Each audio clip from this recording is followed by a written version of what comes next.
Senhor Deus e Pai, mais uma vez, usa o teu servo, abra as nossas mentes e corações, dá-nos entendimento em nome de Jesus. Amém. Amém.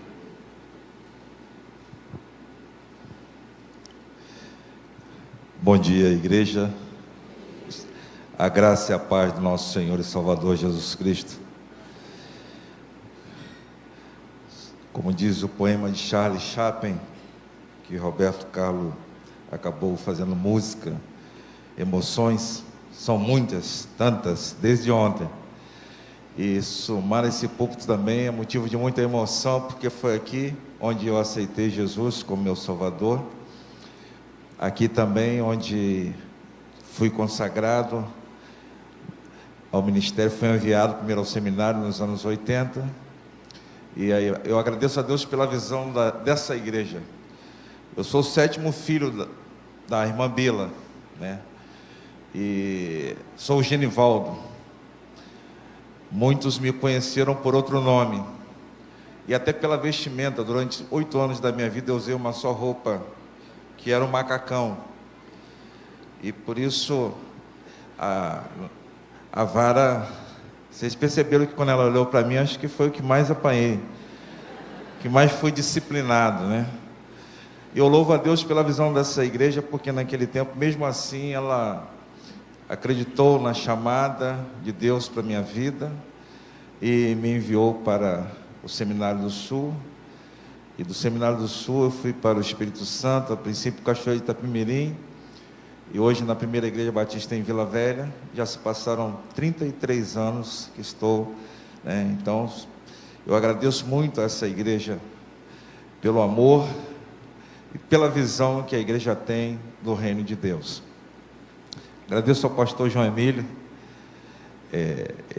Tem sido assim uma experiência muito boa de convivência. Ele já pregou em nossa igreja algumas vezes, em retiro, Cristiano, e é um ministério que tem sido muito abençoado. E ontem eu vi um lado do pastor João Emílio que eu não conhecia, né? O seu lado chorão, mas realmente foi muito emocionante. Para mim, voltar aqui é sempre emocionante. Eu fiquei 3 anos sem vir ao Rio de Janeiro, que minha mãe, nesse tempo, esteve lá. E então, voltar a esta casa, voltar a essa igreja, é sempre muita emoção. É bem verdade que é possível que a maioria não me conheça, né? Mas talvez tenha ouvido falar do Badeco. Eu sou o Badeco, fui Badeco, né? Porque esse fato até me livrou de uma surra muito grande, pastor. Eu fiz uma arte na rua Samim, e o rapaz foi descobrindo cada casa para fazer queixa aos pais. E fazer queixa na minha casa, na verdade, meu pai só chegar na porta e falar alguma coisa era motivo para uma grande surra. Mas naquele dia ele falou assim: eu vim aqui porque eu sei que aqui mora o Badeco. Minha mãe disse: eu não tenho nenhum filho chamado Badeco. E eu passei até a gostar um pouco daquele apelido, porque ele me livrou dessa surra. Hoje é o Dia das Mães. Eu não podia imaginar que Deus me desse esse privilégio. Minha mãe é uma referência para a minha vida, do que é ser crente, do que é temer a Deus sobre todas as coisas. Por isso sempre menciono nas oportunidades que tenho de falar da graça preciosa de Jesus. Hoje nós passamos por um tempo muito difícil para o nosso Brasil, o estado do Rio de Janeiro. Eu tenho acompanhado, mas eu percebo que essa resposta está nas nossas vidas. Primeiro, como família, porque toda essa barbárie que aí está instalada, ela é um retrato do distanciamento dos valores de família. Você que é filho, tem pedido a bênção ao seu pai, à sua mãe? São valores maravilhosos. A Bíblia diz que temos que honrar o pai e a mãe. O texto que Deus colocou no nosso coração nessa manhã para compartilhar com os irmãos está na epístola de Paulo a Timóteo, na sua segunda carta, no capítulo 1,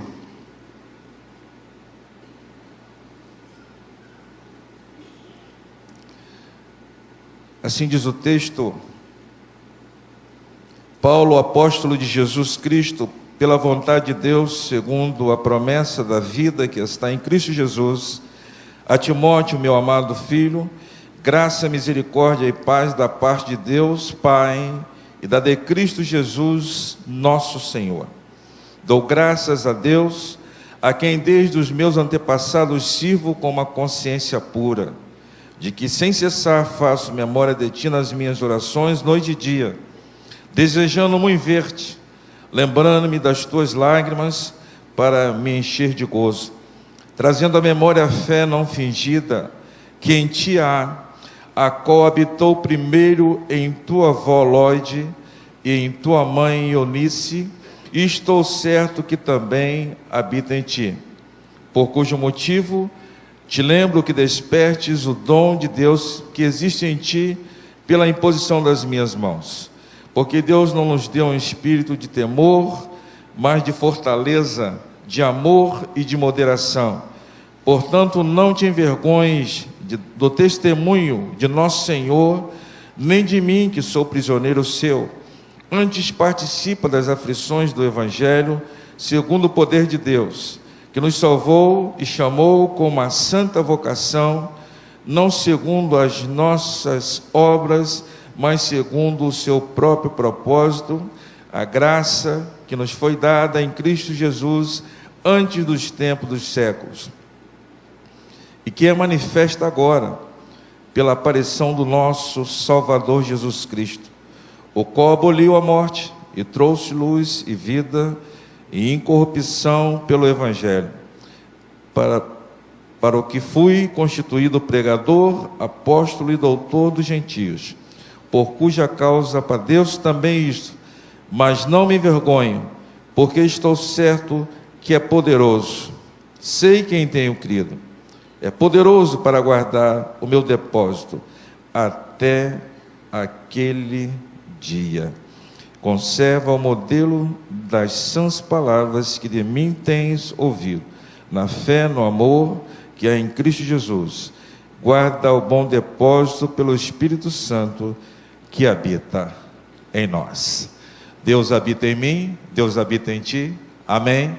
Senhor, nos regozijamos diante da tua palavra e pedimos que abra os nossos ouvidos para ouvir a tua voz, abra os nossos corações para aceitarmos a tua palavra como fundamento da nossa fé e, sobretudo, ó Deus, que nós possamos, nutridos da tua palavra, partir para o bom combate através da fé no precioso nome de Jesus, no qual nós oramos. Amém e amém. Meus amados irmãos, esse texto é maravilhoso e eu faço um paralelo desse texto da experiência desse jovem pastor, Timóteo, apertado pelas dificuldades e pelas incertezas do ministério. O ministério pastoral é uma tarefa árdua, uma tarefa difícil, mas é uma tarefa sobre mim.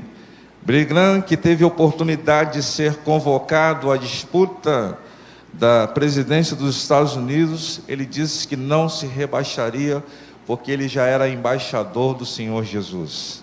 Então a tarefa do pastor é uma tarefa ligada aos céus, em que nós precisamos sempre ouvir a voz do Senhor e, nutridos por essa fortaleza que é o Senhor, partir para o campo ao qual Deus nos chamou. E eu dou graças a Deus porque Ele me chamou para o campo do Espírito Santo, e Deus tem confirmado a cada dia, a cada tempo, a sua vontade de forma plena na nossa vida. Quando eu olho para o ministério de Timóteo, e penso que Timóteo começou a pastorear com cerca de 24, 25 anos, mesmo tempo que eu comecei a pastorear. E nós temos algumas coisas em comum, porque ele vinha de um histórico de mulheres de fé que norteavam, deram norte à sua vida, se tornaram referência, balizaram o seu testemunho. Então Paulo percebe que as incertezas dos ministérios muitas vezes nos fazem vacilar. É por isso que a oração é muito importante na história de vida do pastor e daquele que tem uma chamada específica. Então todos nós estamos envolvidos nisso, porque quando olhamos para o Evangelho de Marcos, a palavra diz que esse desafio é para todos aqueles que receberam a Jesus como seu Salvador pessoal. Quantos o receberam? Ele disse: ide por todo mundo, pregai o Evangelho a toda criatura, ensinai, batizai. A Bíblia, que muitos têm na conta de um só livro, mas na verdade é uma enciclopédia. Nos seus 66 livros que se reúnem, os 39 livros que estão no Velho Testamento e que se entrelaçam com o Novo Testamento nos seus 27 livros, totalizando esses 66 livros, que para nós, batistas que somos, servos de Deus, cristãos, sabemos que é a nossa única regra de fé e prática. Mas muitas vezes nós podemos nos desviar da prática. Mesmo sendo um pastor, Timóteo esqueceu da prática. Paulo usa uma palavra dura para ele. Ele diz assim: Timóteo, Deus não nos deu um espírito de covardia. Pastor não pode ser covarde. Não pode mesmo. Até porque o maior adversário do pastor é o diabo. Mas a palavra de Deus diz que este adversário, na verdade, é um adversário derrotado, porque a palavra diz que Deus o colocou debaixo dos nossos pés. Então não haveremos de ter necessidade de travar uma luta corporal.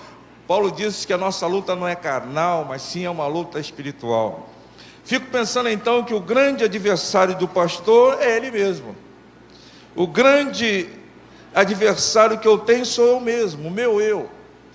E no princípio do Evangelho, Jesus diz que se alguém quer ir após ele, é necessário renunciar a si mesmo, esquecer do que é.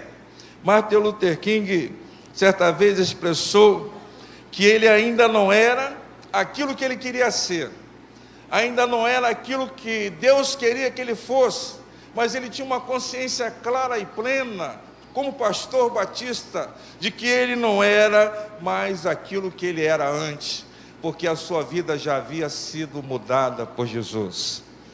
Foi um homem que também abdicou e renunciou oportunidades de ter o seu nome marcado na história, e na verdade essa renúncia levou a que seu nome fosse marcado na história. Quando Barack Obama, o primeiro presidente negro a assumir a presidência dos Estados Unidos, no momento de crise que os Estados Unidos vivia, esse homem, no seu primeiro pronunciamento, mesmo não sendo um cristão, ele volta ao passado e faz a referência ao pastor Martin Luther King.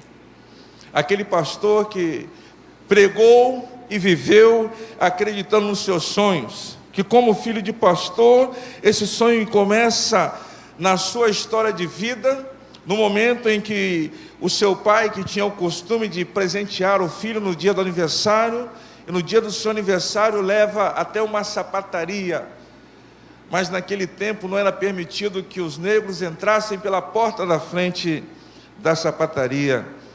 Então ele disse para o filho: meu filho, eu tenho um sonho. Naquele dia, o pai de Martin Luther King disse para ele: I have a dream. E aquilo ficou no coração daquele menino. E mais tarde, quando ganha o Prêmio Nobel da Paz, ele disse também: eu tenho um sonho.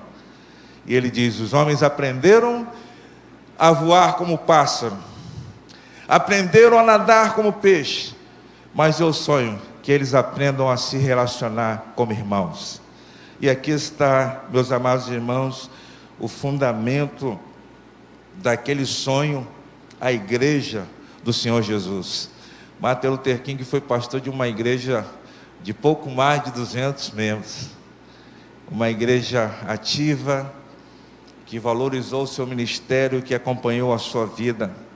Embora não se fale muito a respeito da sua mãe, mas foi uma mulher também que teve sempre os seus joelhos dobrados. O desafio do ministério da nossa vida cristã, para aqueles que têm esta oportunidade, como teve Timóteo, E Paulo diz para ele: Timóteo, lembra da tua avó Lode. Sabe que eu lembro da minha avó Teresa? Nunca chamei de vó porque fui ensinado a chamá-la de Mãe Teresa. Assim como fui ensinado a chamar meu avô, o pai João, de Pai João. E minha avó, a Mãe Teresa, mãe da minha mãe, Odília, a Bila, que vocês conhecem bem, se tornaram referências para que aquilo que a palavra de Deus pudesse ser nutrido de uma forma muito eficaz na minha vida, pelo testemunho vivo que elas próprias deram e continuam dando ao longo da sua história de vida. Este ano, mamãe completa 90 anos. E eu dou graças a Deus por isso. Porque a Bíblia diz que a nossa vida é aos 70 anos. Passando disso, vem a canseira, o enfado. E a Bíblia é tão maravilhosa que ela não para nisso. De outra sorte ela diz: mas os que esperam no Senhor renovarão as suas forças, subirão como águias, voarão, não se cansarão, não se fatigarão. E eu já estou com 59 e passei a gostar muito mais desse texto do que canseira, enfado, né? Ano que vem, se Deus permitir, eu entro na terceira idade. Digo aos irmãos que não estou com nenhuma pressa, mas eu sei que o tempo passa ligeiramente. Mas eu agradeço a Deus pela oportunidade de ter esses dois pilares na minha vida, assim como Timóteo também teve na sua vida, de olhar para a palavra e saber que na sua vida, na sua casa, havia pilares que enfrentaram tantas coisas. Eu era menino, mas me lembro que naquele contexto, o pastor Licínio, que era o pastor da igreja, era lá embaixo o templo, e nós vimos naquela fila, né? Não tinham tantos carros como hoje, mas a gente vinha naquelas duas filas, e quando nós chegávamos na igreja, o pastor tinha um sorriso muito grande, porque enchíamos 2 bancos da igreja, né? Só a nossa família enchia 2 bancos da igreja. E eu me lembro, essa cena está muito presente na minha vida. Mas na adolescência, né, aquela contagem era feita antes de sair de casa e depois de casa. E algumas vezes eu chegava no final do culto, né, querendo dar aquele ninja, querendo no final estar ali para dizer que estava presente, mas meus pais sempre sabiam. E a vara sempre cantava no meu lombo, né? Aliás, meu pai tinha uma cantiga: você precisa de couro como eu preciso de dinheiro. E eu nunca entendi porque meu pai cantava tanto isso: você precisa de couro como eu preciso de dinheiro. Quando ele fechava a porta do quarto, aquela correia fina, só a misericórdia de Jesus. Eu acho que minha mãe ia para o quarto orar, para não ouvir, né? Porque eles tinham... é verdade, cada um tinha o seu ministério, e combinavam, né? E não interviam, mas esses valores, eles são muito importantes, porque eles não são valores apenas para um tempo da nossa vida, eles são valores para toda a nossa história. Deus nos deu 2 filhos, o Rafael e o Fabrício. O Rafael hoje está distante de nós, está morando na cidade de Orlando, nos Estados Unidos, mas nós ensinamos a ele o que deve ser feito, qual deve ser o procedimento. E a semana passada, no domingo, ele me emocionou muito, porque ele me ligou e disse assim: pai, eu trabalhei hoje muito, cerca de 14 horas eu trabalhei, e eu estava cheirando muito mal, mas eu fui correndo, tomei um banho, cheguei no final do culto, porque eu senti necessidade de ir à casa do Senhor. E meus amados irmãos, eu sei o quanto a minha mãe ora pela vida do Rafael. E parece que um pouco daquilo que eu fui, Rafael também acabou experimentando, né? Acabou sendo, porque o fruto não cai muito longe da árvore, não é isso, pastor? Mas Deus tem tido esta misericórdia da nossa vida, por nutrir na nossa família essa referência. Quão boa foi a experiência de Timóteo? Certamente ele era um folheador, um leitor da palavra, um estudioso da palavra, um conhecedor da palavra, teve um excelente pai na fé, o apóstolo Paulo, que Jesus Cristo disse que era alguém preciosíssimo, que haveria de ser gastado de forma valorosa na obra, no reino de Deus.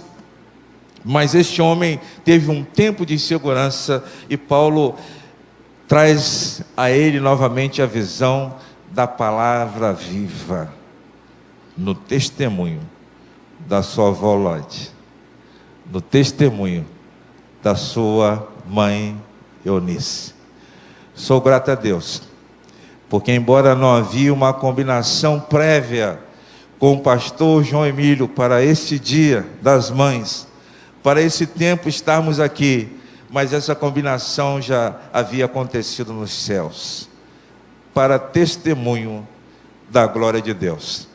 Quando eu vi a minha mãe sendo chamada aqui na frente, eu tive a certeza da confirmação de que o sermão já estava posto diante de mim e diante de vós, e que certamente Deus está nesse negócio, e agindo Deus, quem impedirá? Curva a sua cabeça, feche seus olhos. Talvez você não tenha uma experiência de ter sido ensinado num lar cristão, de ter os seus pais, servos de Deus, seus avós, mas eu quero dizer que você, que já é um cristão, tem a oportunidade e a responsabilidade diante de si, de tornar a história de Irajá diferente, de tornar a história do Rio de Janeiro diferente, de tornar a história do Brasil diferente, através do legado da palavra de Deus. E é tempo de tornarmos a sermos identificados por aquele pseudônimo do passado, lá vai o Bíblia, não somente por carregar a palavra de Deus, mas por ser diferente. Eu gostaria de orar pela tua vida. Eu gostaria de agradecer a Deus pela decisão que o Espírito Santo nesta manhã nutriu no teu coração. Eu nem sei, mas Deus sabe, e você sabe. Por isso eu gostaria que você ficasse em pé aí no teu lugar. Seja qual for a decisão que Deus trabalhou no teu coração, Deus te abençoe lá na galeria. Fique em pé aí, jovem, senhor, senhora.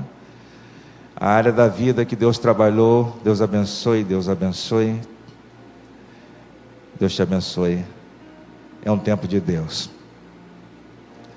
Podem haver tantas portas fechadas, pode haver tanto risco, pode haver tanta dificuldade, mas se lembrarmos de que Deus está no controle e das referências que Deus tem colocado diante de nós, nós não vamos ser covardes, mas vamos partir em ousadia no nome de Jesus. A palavra está dizendo que você precisa ser ousado, que eu preciso ser ousado, e que eu preciso viver das referências que Deus tem nutrido na minha experiência de vida. Se há mais alguém, fique de pé e nós vamos orar. qualquer área que precisa ser trabalhada, que Deus trabalhou na tua vida nessa manhã. Eu nunca sei, mas Deus sabe. No domingo passado, à porta, uma senhora disse assim: pastor, eu fui curada.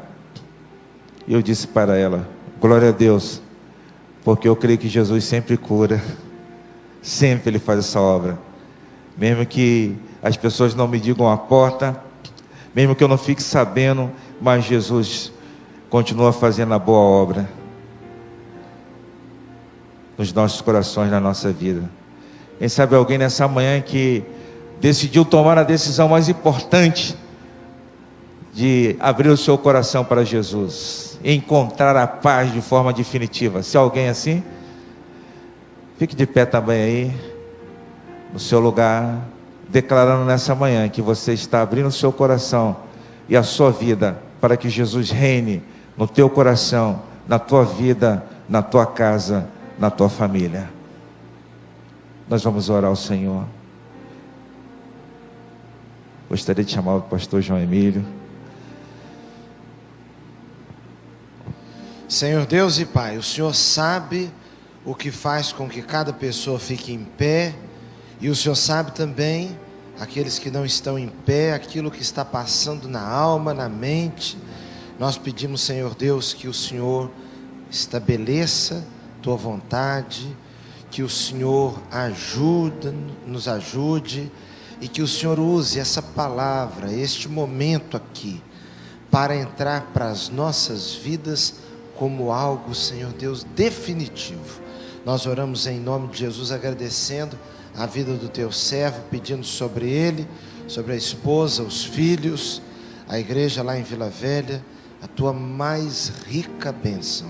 Em nome de Jesus, amém. Podem se assentar. Irmãos, antes dos